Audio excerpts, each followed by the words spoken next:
1937 оны намар орой Улаанбаатар хотод аль хэдийн харанхуй болжээ. Гудамжинд цөөн хідэн дэнлүү бүдэг асаж шөнийн хүүтэн салхи моддын завсраар эсгэрнэ. Хот нам гүм, гэвч тэр нам гүмийн цаана хүмүүс унтаж чадахгүй байлаа. Учир нь тэр үед Монголд нэг айдас бүхүүний толгойд амьдарч байсан юм. Тэр бол шүн хаалга тогших чимээ. Тэр тогшилт жирийн нэгэн тогшилт биш. Хэрв шүн дунд хин нэгний хаалгыг тогшвол хинч асуулт асуудаггүй. Хинч дугардаггүй, зөвхөн чимээгүй болдог байж. Яагаад гэвэл тэр хаалганы цаана ихэвчлэн дотоодыг хамгаалах газрын хүмүүс зогсож байдаг байлаа. Тэд урт пальто өмсөн, зарим нь буутай, зарим нь арх үнэртүүлсэн байдаг. Энэ хүмүүс хаалга нээгдэх хүртэл хоорондоо ч юм дугардаггүй, харин хаалга нээгдэхэд ганцхан өгүүлбэр хэлдэг. Танаас хитэн зүйл тодруулах хэрэгтэй байна. Ийм шөнөөдөд олон хүмүүс гэрээсээ гараад дахиж хизээж эргэж ирсэнгүй. Тэр үеийн Монгол бол айдас дээр тогтож байсан улс байлаа. Хорлоогийн Жоболсонгийн удирдсан социалист дэглэм зөвлөлтийн НКВД-гийн нөлөөндор цэвэрлэгээ эхлүүлсэн байдаг. Албан ёсны тайлбар нь хувьсгалын эсэргүү нарыг устгах, Японы тагнуулуудыг илрүүлэх, төрийг хамгаалах. Гэвч бодит байдал дээр лам нар, багш нар, зохиолчид, эмч нар, төрийн ажилтнууд энгийн малчид хүртэл ардын дайсан болж хуурж эхэлсэн. Хамгийн аимшигтай нь хэнийг баривчлахыг хүмүүс ойлгодоггүй байсан. Өнөөдөр хамт арх уусан хүн маргааш алга болно. Өнөөдөр инээд суусан хөрш шүн буудуулна. Өнөөдөр улсын баатар гэж магтуулсан хүн маргааш Японы тагнуул болно. Ямар ч логик байсангүй. Тиймээс хүмүүс бие биенээсээ айж эхэлсэн. Тэр үед Монгол даяар хийдүүдийг хааж эхлэв. Монголын хийдүүдийн устгал бол Монголын түүхэн дэх хамгийн том соёлын сүүлүүдийн нэг болсон юм. Тэр үед баривчилгаа зөвхөн хотод биш, Монголын бараг бүх аймагт явагдаж эхэлжээ. Юу ч мэдээгүй малчид хүртэл Японы тагнуул эсэргүү феодлын үлдэгдэл гэхнэр зүдэг болов. Зарим суманд шөнөөр хүмүүс алга болно, харин өглөө нь хүмүүс юу ч болоогүй мэт ажилдаа гарцгаана. Хин нэгнийг яагаад алга болчих вэ гэж асуувал өөрөө дараагийнх нь болж мэднэ. Тухайн үед зөвлөлтийн дотоод хэргийн ардын комиссариат буюу НКВД-гийн зөвлөхүүд Монголд ажиллаж байсан талаар олон архивд дурддагддаг. Тэд байцаалтын арга, жигсаалт, цэвэрлэгээний төлөвлөгөөг нарийн гаргаж өгсөн. Олон судлаачид Монгол дахь хэлмэгдүүлэлт зөвлөлтийн загвараар яг хуулбарлагдсан гэж үздэг. Гэвч хамгийн аимшигтай хэсэг нь шорон биш байлаа. Хүмүүсийг хааш нь авч явдаг байсан бэ гэдэг асуулт. Шүн дунд ачааны машинууд хотын зах руу хөдөлдөг байсан тухай олон дурсамж байдаг. Цонхыг нь хагалсан ачааны олон хар машинууд дотор нь гавлагдсан хүмүүс. Зарим нь лам, зарим нь төрийн ажилтан, зарим нь өрдөө буруу хүнтэй мэндэлсэн хүмүүс. Хожим гарч ирсэн мэдээллүүдэд хүмүүсийг бүлгээр нь бууддаг, урьдчилан ухсан нүхэнд булдаг. Нэр тэмдэглэл үлдээдэггүй байсан. Заримдаа буудсан хүмүүсийг бүрэн нас урахаас өмнө булсан байж магадгүй гэх аимшигтай яриа хүртэл үлдсэн. Нэгэн өндөр насны дурсамжинд шүн тал дээр буундуу тасралтгүй сонсогддог байсан. Өглөө нь цас улаан өнгөтэй болсон байдаг байлаа гэж. Тэр үед хүмүүс хүүхдүүддээ шүн гадагшаа битгий гар гэж загтдаг байсан. Гэвч айдас зөвхөн үхлээс болоогүй. Хүмүүс бие биенээ матаж эхэлсэн. Социализмын үеийн хамгийн харанхуй сэтгэл зүй бол энэ. Амьд үлдэхийн тулд хүн өөр хүнийг золиослдог болсон. Нэг хүнийг баривчлахад байцаагчид өөр хэнийг мэдэх вэ гэж асуув. Хүмүүс өвдөлт айцаас болоод нэр хэлнэ. Тэр нэртэй хүн дахиад өөр хүний нэрийг хэлнэ. Ингээд хэлмэгдүүлэлт вирус шиг тархжээ. Үүгээрч зогсохгүй матаачдын айрам гарч ирсэн ба эхнэрийг нь булаахаар нөхрийг нь ч худал матан алгуулж байсан тохиолдлууд бий. Хүний өмсгүй адгийн амьтад матаач хийдгээрээ цол тэмдэг авсан нь цөөнгүй. Монголчууд харийн бодлогоор нэг нэгнээ устгаж ихсэн нь юм. Зарим архивд хэдэн хүн баривчлах, хэдэн хүнийг цаацлах ковот байсан гэх аимшигтай баримт бий. Өөрөөр хэлбэл хүмүүсийн гин буруутай хэсэг нь огт хамаагүй зөвхөн тоогоо гүйцээж баривчилж бас цаазлах ёстой. Ногоон малгаатнууд дотор уралдаан зарлаж олон хүн алсан гэдгээрээ гавьяа шагнал хүртэж байсан аимшигтай хүмүүс үе. Чухамдаа энэ үед Монголын шоронгууд дүүрч эхэлжээ. Зарим хоригдол зогсоогоор хондог, хоолгүй удаан суудаг, нэг өрөөнд олон арваараа чихэгддэг байсан тухай ярьсан байдаг. Хамгийн аимшигтай нь хүмүүс өөрсдийн ээлжийг хүлээдэг байсан. Шүн хаалга онгох чимээ гарахад хин нэгнийг нь аваад яв. Тэр хүн ихэнхдээ эргэж ирдэггүй. Нэг хоригдол хожим хэлэхдээ хүн бүр хаалга онгох чимээнээс айдаг байсан гэж дурссан байдаг. Харин хамгийн нууцлаг зүйл нь цаазлагдсан хүмүүсийн тоо өнөөдөр хүртэл яг тодорхой биш. Баримжаа тоонд 40-с 50 мянган хүн хилмигдсэний дотор 18 мянган лам нар байсан гэж үздэг. Гэхдээ олон бүртгэл устсан, эсвэл заримыг нь огт бүртгээгүй учраас энэ тоо 100 мянгад хүрнэ гэж үздэг.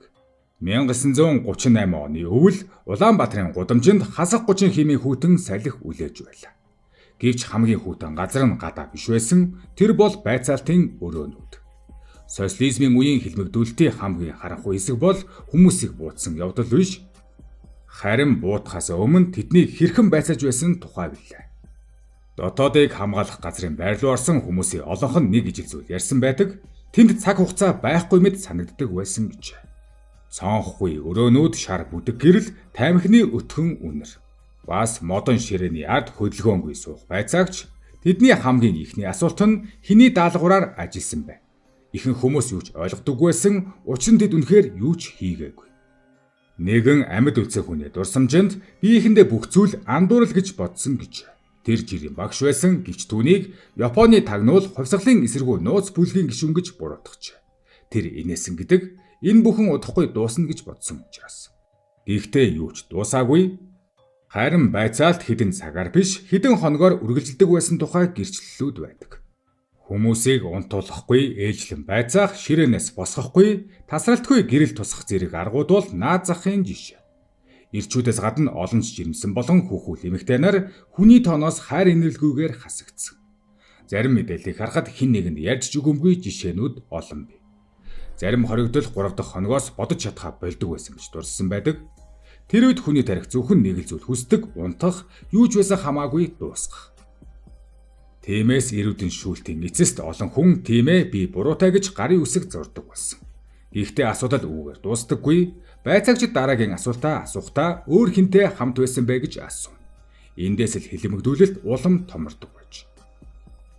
Хүмүүс найзынхаа нэрийг, хамт ажилладаг хүний нэрийг, хөршийнхээ нэрийг хэлж эхэлдэг. Зарим нь айдсаасаа, зарим нь өвдөлтөөс, зарим нь гэр бүлээ хамгаалахын тулд. Бас нэгэн жишээнд нэг хүний нэр хэлээд цааслуулах хоногоо нэг хоногоор сунгадаг байсан жишээ бий. Тэр хүн өөрийн бүхэл мэддэг 300-аад нэрийг хийснийхээ дараа түүний мэддэг хүний нэр дуусчээ. Нэгэн архивын тэмдэглэлд сэжигтэн хэрэгэ хүлээхгүй байсан тул арга хэмжээг үргэлжлүүлэв гэж бичсэн байдаг. Тэр арга хэмжээ яг юу байсан бэ? Өнөөдөр ч бүх зүйл тодорхой биш. Гэхдээ зарим дурсамжинд зодох, хүйтэн өрөөнд хорих, олон хоног зогсоох тухай гардаг. Тухайн үеийн дотоод явдлын яамд хит их эрх мэдлийг төвлөрүүлснээр хэрэг бүртгэлд мөрдөн байцаалтандаа эрүү шүүлтийг дураараа хэрэглэх болсон. Үүнийгэж хууль ёсны болох зорилгоор тусгай комиссоос сэжигтний амь насанд ноцтой хохирол учруулахгүйгээр эрүүдэн байцаахыг зөвшөөрсөн шийдвэр гаргуулсан байна. Ингэснээр дотоод яамны гүйцэтгэх ажилтнууд өөрийн дураар харгас хэрцгий эрүү шүүлтээ хуулийн дагуу хэрэглэх эрхтэй болсон. Гэхдээ тэдгээр байцаагчид ч гэсэн өөрсдөө дараа нь хилмигдсэн байдаг. Өнөөдөр байцааж байсан хүн маргааш өөрөө сандал дээр суудаг. Тэгээд яг өөрийнх нь хүмүүсээс асууж байсан асуултыг өөрөөс нь асууна. Чи хэний төлөө ажиллаж байсан бэ?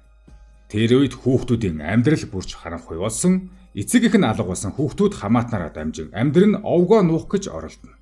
Дайсны хүүхэд гэж гадуурхагдана. Нэг хүн хожим би аавынхаа нэрийг чангаар хэлэхээс айдаг байсан гэж ярьсан байдаг. Гэвч хамгийн эмгэнэлтэй зүйл нь олон хүн хайртай хүмүүсээ хаана өгснийг хизээж мэдээгүй. Ямар ч булшгүй, ямар ч тайлбаргүй зөвхөн алга болсон нэрс. 1990 оноос хойш архивууд хэсэгчлэн нээгдэхэд зарим гэр бүл анх удаа үнэнтэй нүүр тулсан. 10 жилийн ял авсан гэж тухайн үедээ бодож явсан хүний үнэндээ баримтлагдсныхаа дараа буудулсан байдаг гэж. Тэр үед Монголд зөвхөн хүмүүс үхээгүй харин итгэл өгсөн. Хүмүүс хөрштэй итгэхэ болсон, найзтай хүртэл болгоомжилдог болсон. Гэртээ шивнэж ярьдаг болсон. Эхнэр нь нөхрөө матхуулсан, айдас улс орны хил болсон байлаа. Гэхдээ бүх зүйл архивд үлдээгүй, зарим нууц одоо хүртэл харанхуй хэвээр. Учир нь олон тушаал, олон цааз, олон булш хизээж бүртгэгдээгүй байж магадгүй. 1990 он гарч социалист дэглэм нуран унах үед Монгол даяар нэг зүйл аажмаар өөрчлөгдөж эхэлжээ. Хүмүүс анх удаа чангаар ярьж эхэлсэн, өмнө нь шивнэж ч болдгүй байсан зүйлийг. Олон 10 жилийн турш Монголд нэг өгүүлбэр ам дамжин үлдсэн байдаг. Энэ тухай битгий яриг. Тэр өгүүлбэр бүхэл бүтэн үеийг чимээгүй болгосон юм. Хүүхдүүд эцэг эхээсээ юм асуухаа болсон. Эцэг эхчүүд өнгөрснөө нуусан, зарим хүмүүс бүр өөрийн төрсөн ахыхаа нэрийг хүртэл дурсдаггүй байж. Айдас социализмтай хамт дуусаагүй хүмүүсийн дотор үлдсэн. Гэвч 1990-ад оны ихэр архивд баг нэгдэж эхлэхэд Монгол аймшигтай үнэнтэй нүүр тулсан юм.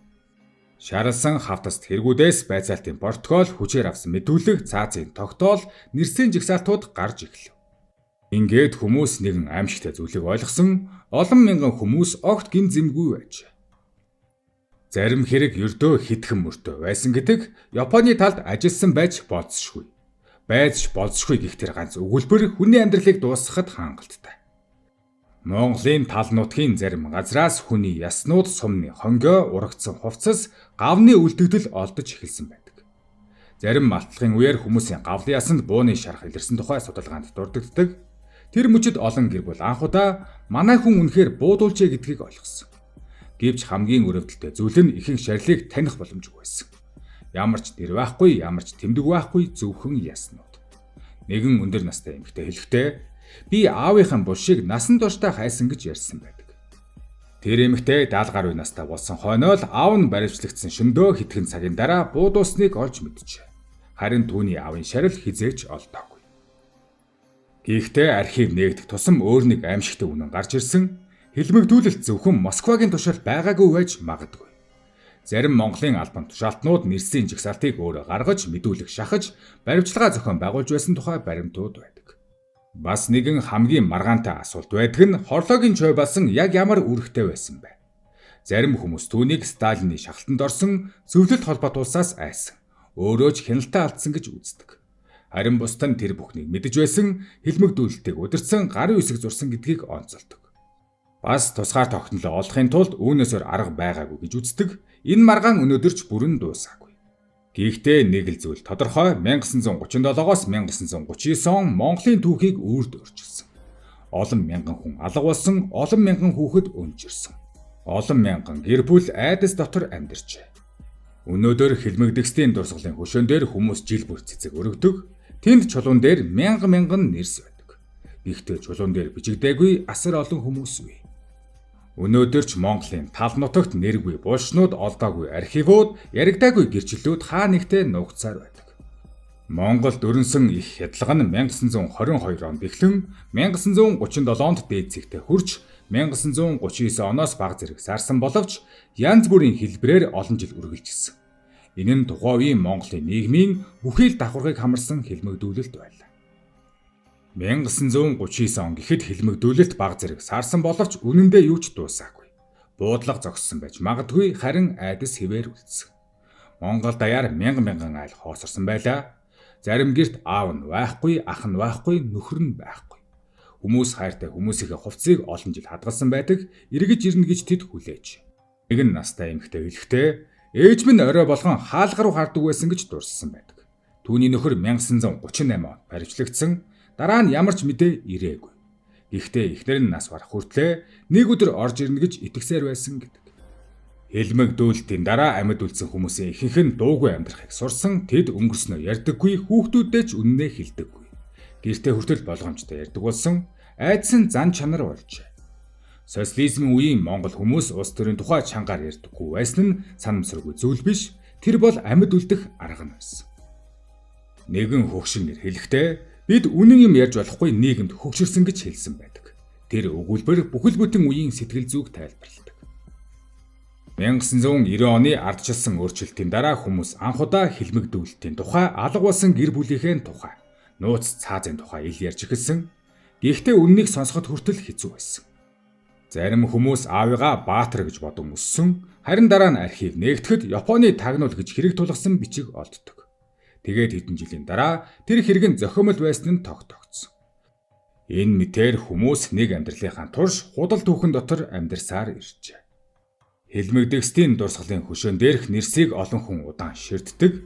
Учир нь тэрхүү нэрүүд бол өвөө нь, ах нь, эсвэл хизээч уулзаж амжаагүй аав нь байдаг. Гэхдээ энэ түүх зөвхөн өнгөрсөн үеийн тухай биш, энэ бол айдас нийгмийг яаж өөрчилдөг тухай түүх. Хүмүүсийг яаж дуугай болгодог тухай, хөршийг нь хөршөөс нь яаж айлгадаг тухай, үннийг яаж алга болгодог тухай түүх юм. Хүмүүс алга болсон ч тэдний нэрс, дурсамж, гэр бүлийн хүлээлт бүрэн арилаагүй үлдсэн. Айдас дууссан гэж хэлэхэд амархан ч энэ амжигтай зүйлийг үлдээсэн сүдэр үе дамжин үргэлжилсээр иржээ. Хамгийн нэмэгнэлтэй нь үнэн ихэнхдээ хожимдож ирдэг бөгөөд ирэх үед аль хэдийн засах боломжгүй болсон байдаг. Тиймдээч өнгөрсөн нь мартсан улс түүний дахин давтах аюултай гэсэн үгсийг санаж явбал зохистой.